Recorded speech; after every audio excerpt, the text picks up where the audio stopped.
Naxçıvan Muxtar Respublikasının Şahbuz rayonundan bir xəbər mediaya ciddi bir sosial problem barədə müraciət daxil olub. Rayon sakini təbii fəlakətin fəsadları və yerli qurumların laqeydliyi ucbatından çətin vəziyyətdə qalıb.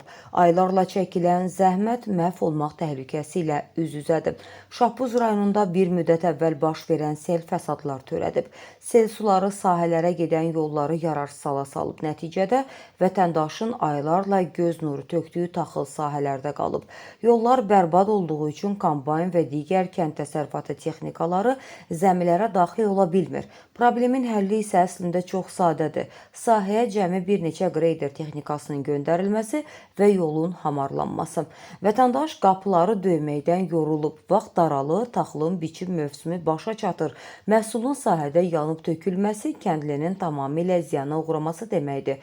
Yerli qurumlardan ümidini üzən sakin dövlətimizin ali rəhbərliyinə və qanun keşikçilərinə üst tutur.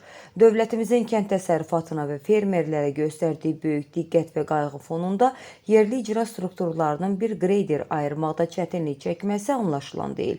Ümid edirik ki, aidiyyatı qurumlar vətəndaşın bu haqlı fəryadını eşidəcək və məhsul tam məhv olmadan problem dərhal həllini tapacaq.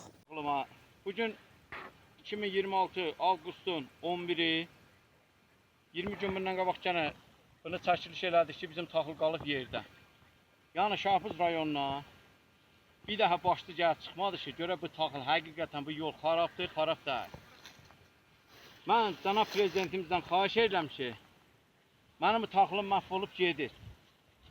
Bu işi tapşırın polisə, mən bu işimi polis nəzarət eləsin. Polis nəzarət eləsə, bu tez biçiləcəkdir.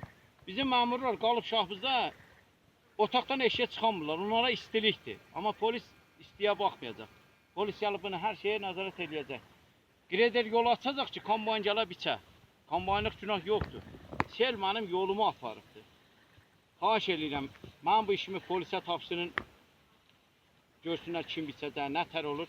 Mən yazıqam, bu boyda xəş qoymuşuq buna. Buna baxan yoxdur. Sağ olun.